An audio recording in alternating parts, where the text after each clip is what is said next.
Good morning, good afternoon, good evening, wherever you are. Today I am starting another book. I just finished Every Summer After, and I'm looking down at it right now. So let's see if I can get it on the screen. So Every Summer After on my e-reader. Yay. By Carly Fortune. And I'm really excited about that book. It's a really good book. So if you've never read anything by Carly Fortune and you're in for romance, it is, I guess, on the spicy, some spice in it.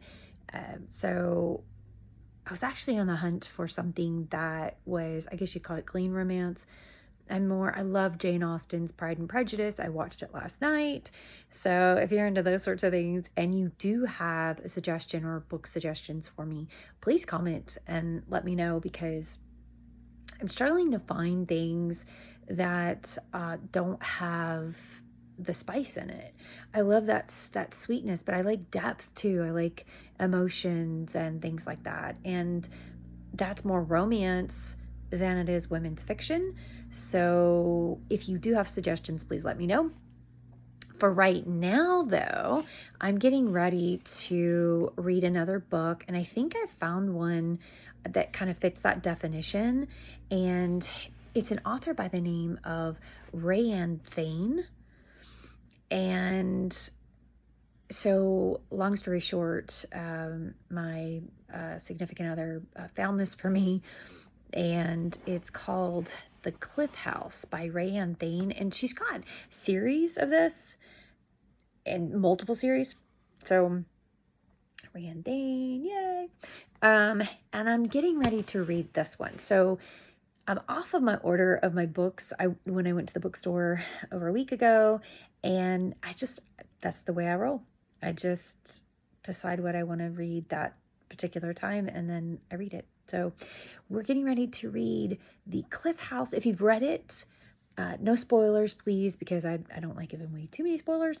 But if you like RaeAnne Thayne, and if you know of anybody else like her or that doesn't have so much of the spice in it, then let me know in the comments. But I'm getting ready to read. So I'm so excited, and I will come back and fill you in. So I'll be back in a blip.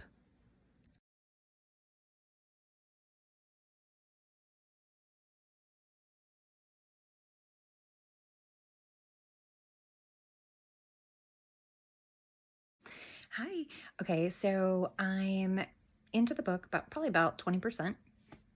And The Cliff House, the Cape Sanctuary series by RaeAnne Thayne. And so far I like it. So it has basically three women.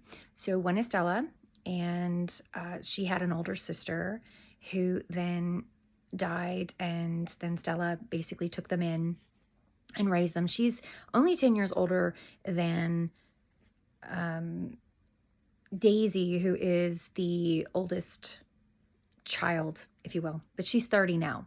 So you have Stella now, present day, which is like 40, and then and didn't have any children. And then you have Daisy, and then at 30, and then you have her younger sister, Beatrice, who has a child. And she had been in a relationship with like a mega rock star. And so then she got a divorce. She got pregnant at a younger age and had her daughter, Mari. And so you meet these three women, and they each kind of have their own situation, their own baggage, if you will. And so you have Stella being the eldest, the aunt, who's only, is 40, never had kids, huge like humanitarian and advocate for children in bad situations. So she would foster children, and she'd fostered like 20 kids up to this point. So that's really fascinating. That's an interesting background. And she wanted kids of her own, and so she had a love interest, and like 20 years prior, didn't work out because she had to take on her nieces when her older sister died. So she felt like, hey, I don't want to bog him down. He's on his path to becoming a doctor. Anyway, long story short, she does something, And so I don't want to give away too many spoilers, but it gets complicated because this guy from 20 years ago shows up in town when she least expects it. And then she's like, whoa, what do I do with that? And then we've got Daisy, who has her own complicated situation. She feels that she's plain Jane, and according to the other characters, it's really neat to write for the author to write this way. So she considers herself kind of plain next to her younger sister, who's vivacious and charismatic and can always wrap people around their, her finger and thinks she's so pretty. And yet she doesn't consider herself pretty and attractive. And I think we can all, a lot of us can relate to that. And yet she's got, from other characters' point of view, she's actually quite striking. And so it's neat to see these flawed characters and developed in such a way. And then, of course, Beatrice, she knows that I guess she can get boyfriends very easily, even with, being divorced and that sort of thing. It's just easy, it seems to come easily for her. However, there's one man that kind of remains elusive, and it's just a really neat kind of situation. It's very convoluted, and everybody's kind of keeping secrets from everybody else, and I just really like it. So far it's really good, and it's got the depth that I like. I think it will have more emotion here that I'm really looking for, and I hope it stays clean, like it's supposed to be. So I will get back to reading.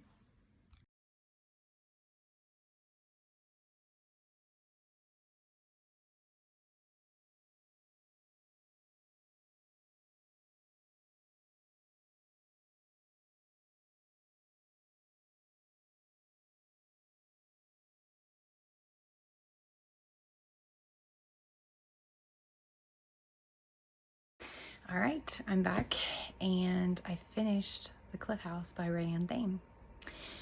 My thoughts. Okay, so definitely clean. A great, clean romance. You get 3 for the price of 1, really, because you have Daisy, you have Beatrice, or B, and you have Stella, they're her aunt, who's only 10 years older than Daisy, and I've mentioned that before. And so the book goes from perspective to perspective, including the men in their lives, or at least some of the men. And I like that. I liked that we got to see into pretty much everybody's head and kind of figure out where they were. And so you saw, really what you saw was this, and I think what it boils down to in romance a lot of the time, there's either like this love triangle, there's second chance love, so there's a lot of heartbreak. And in romance, obviously, there's a lot of miscommunication. And I think that, I know in real life, that goes hand in hand with any kind of a relationship that you may have, especially a love interest, because communication is really not taught very well, I don't think, in any kind of educational setting. It's only when we get older, maybe we realize that we have a communication problem. Maybe we go and talk to somebody about it. I don't know. It's an issue that I see in a lot of romance books too. There's this lack of communication. And so it leads to what? It leads to tension and drama and that push and pull and the angst. When will they? When will they? And in this one, there is obviously a happily ever after, and I'm really appreciative of that. The characters and what they went through was rather deep, and I really wanted that. So I got everything, all the boxes were checked with this one, and it's a good romance. So if you're into clean romance and happily ever afters in a series, because this is in a series of books, then RaeAnne Thayne, check her out. I really liked the fact that there was character arc, like knowledge. I mean, they did go through a character arc, challenges and their own characters and the weaknesses of their own characters. And so I really appreciated that a lot. And now here's my thing. When I love romance, I can read romance, like maybe a few books, and then I have to go to another genre. Romance is written in such a way, especially just romance in general. I mean, you have the tropes. So you either have the meet cutes, or you have the friends to lovers, or you have the second chance, or you've got billionaire, boss type things. And you've got all types of spice levels. And as I've stated, I like the clean romance or little low spice. And you always have these certain tropes. And so then they kind of overcome something, and then they, sparks fly, and then something pulls them apart, whether it's an ex or a current, marriage or partner or whatever, a job or job issues, and then of course they come together in the end.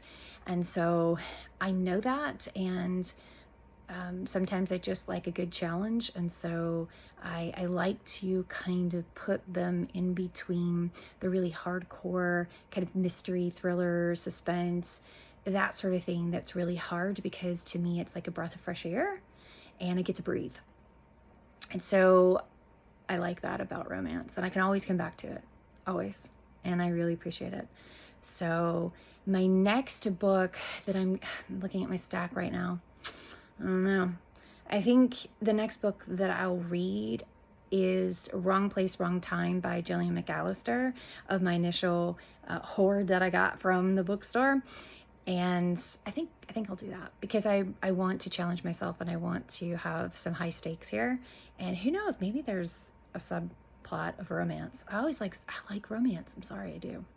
And you know what? That's another thing. Why do we apologize for liking a genre of books? Why do we apologize for liking romance? It's like there are so many people that go, "Oh, what's your favorite genre?" Romance. And then you get this like shock or something, and you go, "Well, I mean, I like mystery thriller too, or I like time travel, I like sci-fi, or I like literature, I like Jane Austen, or I like F. Scott Fitzgerald." Or I always have a hard time with that, because why is there this kind of like guilt or shame with romance? Quite frankly, I think it's a reflection of what's going on in our world. As we see it, we don't learn to communicate. So there's people, and it's predominantly females, but there are men that read romance, and there are males that do. And I think that we don't learn to communicate, so there are more problems. And sometimes you just want to happily ever after, and that's great. Why is it that we eat ice cream, like I see it as a bonbon, like it's dating myself, but I do. I see it as this really delicious treat that I get to partake in, and there really is no shame there. There's not. So without shame, I love romance genre. For now, I will sign off and get started on the next book. Again, it's Wrong Place, Wrong Time by Gillian McAllister. And I'll see you on the next video.